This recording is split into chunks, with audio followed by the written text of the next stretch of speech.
સારો એવો demand growth દેખાશે. સો ઇલેક્ટ્રોનિક્સ, ઓટો એન્સિલરી, કેમિકલ્સ અને એવી કંઈક જે એન્સિલરી ઇન્ડસ્ટ્રીઝ છે જે અર્બનાઇઝેશનને બેનિફિટ કરશે, એ તમને ગ્રોથમાં દેખાશે આવતા 5 થી 10 વર્ષ માટે. એ રનવે બહુ મોટો છે. એબ્સોલ્યુટલી.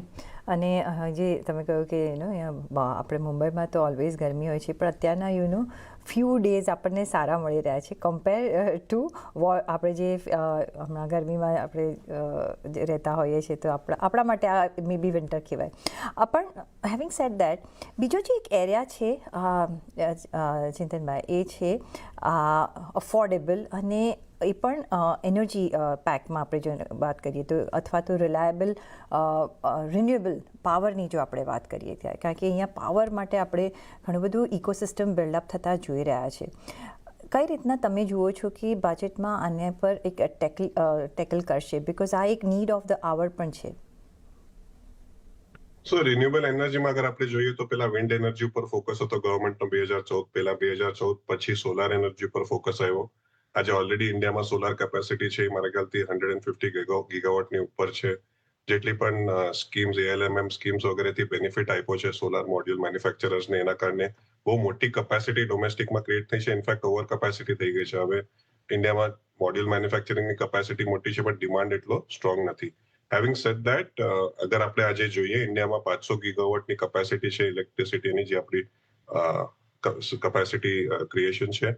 એમાં 250 ગીગાવોટ ઇઝ થર્મલ એનર્જી ને બાકીનો 250 ગીગાવોટ ઇઝ રિન્યુએબલ એનર્જી, જેમાં 50 થી 60 ગીગાવોટ હમણાં રિન્યુએબલ એનર્જી બનતું હશે. તો ઇફેક્ટિવલી ગવર્મેન્ટનો ફોકસ સોલાર ઉપર તો રહેશે જ. એની સાથે સાથે હવે નવા જે ફોકસ એરિયાઝ છે એમાં આપણે જે વોટર બેઝડ એટલે hydro electric, pump hydro electric, જે યુરોપમાં વગેરે તો 200 વર્ષથી ચાલે છે, ઇન્ડિયામાં ફોકસ અત્યારે આવ્યો છે. સો પમ્પ હાઇડ્રો ઇલેક્ટ્રિસિટી પણ એક એવો ઇમર્જિંગ એરિયા છે જ્યાં રિન્યુએબલમાં છે.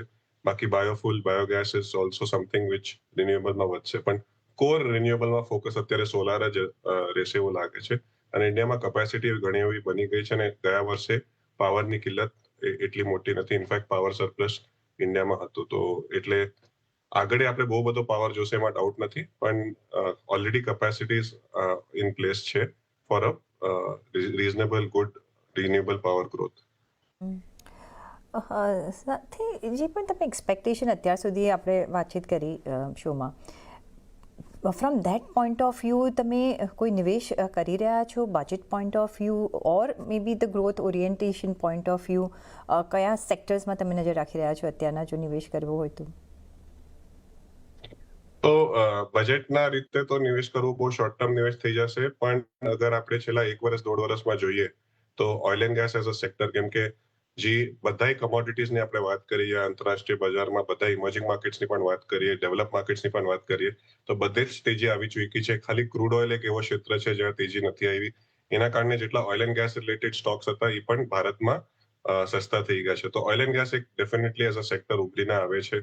એની સાથે સાથે અગર આપણે જોઈએ તો ટેકનોલોજી સેક્ટર ઘણો એવો કરેક્શન ફેઝમાં ગયો છે. તો સ્લોલી ત્યાં પણ એક્યુમ્યુલેશન કરી શકાય, કેમ કે ઓલમોસ્ટ 25 થી 25% અંડર પરફોર્મન્સ માર્કેટ સામે આવી ગયો છે ટેકનોલોજી સેક્ટરમાં. અને અગર આપણે આગળ જોઈએ તો ડેફિનેટલી એવું લાગે છે કે oil and gas, technology, consumer, FMCG segment, જે છેલ્લા 4 વર્ષથી કદાચ સ્ટેડી રહ્યો છે, ત્યાં આપણે એક વોલ્યુમ ગ્રોથ દેખાશે. જે નંબર્સ આવ્યા છે વોલ્યુમ ગ્રોથના જે કંપનીઓનો છે, કન્ઝ્યુમર લેડ ગ્રોથ દેખાય છે. તો FMCGમાં પણ સ્ટેબિલિટી રહેશે. સો ડિફેન્સિવ સેક્ટરમાં ત્યાં તેજી દેખાય છે. બાકી પબ્લિક સેક્ટર અગર આપણે જોઈએ તો પબ્લિક સેક્ટર કાફી એવો એક પોઝિટિવમાં દેખાય છે, કેમ કે બધી જ પબ્લિક સેક્ટરની કંપનીઓ છેલ્લા 1-1.5 વર્ષ ત્યાં એક ફ્લેટ યા કરેક્ટિવ ફેઝમાં છે, અને એમની વેલ્યુએશન્સ ચીપ છે. ઓકે, તો ઘણા બધા અહીંયા એવન્યુઝ છે, તમે અહીંયા નજર આપણે રાખી શકીએ છીએ, not only from budget point of view, પણ એની વિચ બેઝ જે રીતના આપણે ભારતનો ગ્રોથ સ્ટોરી જોઈ રહ્યા છે અહીંયા, આપણા ઇન્વેસ્ટમેન્ટમાં પણ આપણે એક ગ્રોથ સ્ટોરી આ કાઉન્ટર્સ, આ સેક્ટર્સથી બનાવી શકીએ છીએ. આપણી સાથે જ મારે અહીંયા એક બ્રેક પણ લઈ લેવાનો છે, તો બ્રેક લઈશું અને પાછા ફરીશું આ ચર્ચાને ચાલુ રાખીશું. અમારી સાથે જોડાયેલા રહેજો.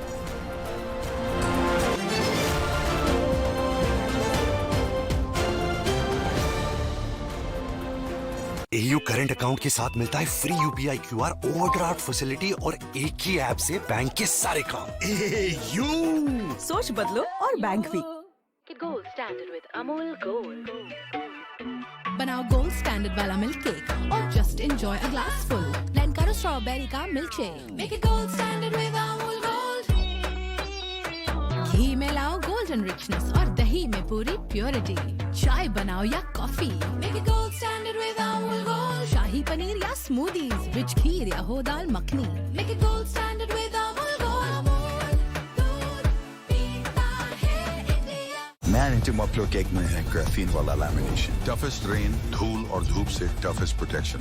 Asian paints, intima protect.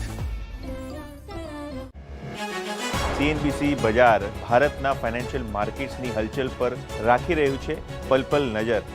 Market, વેપાર અને કારોબારને લગતા બધા પાસાઓની વિગત લાવે છે.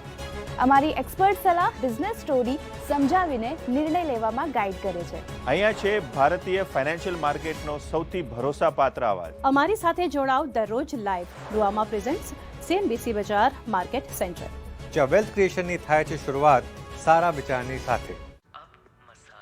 अरे बैटमैन का कर्ची कौन ले गया? Gullu my new kitchen, what's wrong? तमीज से बात करो आंटी, आपके किचन में सब कुछ वाटरप्रूफ प्लाई से बना हुआ है, सो रिलैक्स. ग्रीन प्लाई के अल्टीमेट वाटरप्रूफ प्लाई से बना है. शाबाश. ग्रीन प्लाई का ultimate waterproof ply, waterproof interiors का रिप्लाई.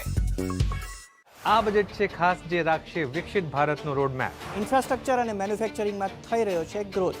સ્ટાર્ટઅપ, SMEs બધે જોવા મળી રહ્યું છે જોશ. GST રિફોર્મથી કન્ઝમ્પશનને પણ મળ્યું જોર. ફિસ્કલ ડિફિશિટ પણ છે ઘણું જ નિયંત્રણમાં. પરંતુ માર્કેટ્સ અને ઇન્ડસ્ટ્રીને જોઈએ છે બૂસ્ટ. ખેડૂતો અને યુવાનોની સાથે ટેક્સ પેયરને પણ જોઈએ છે થોડી રાહત. શું મોદી સરકારનું આવનારું બજેટ બનશે દરેક ઘરની તાકાત? બજેટના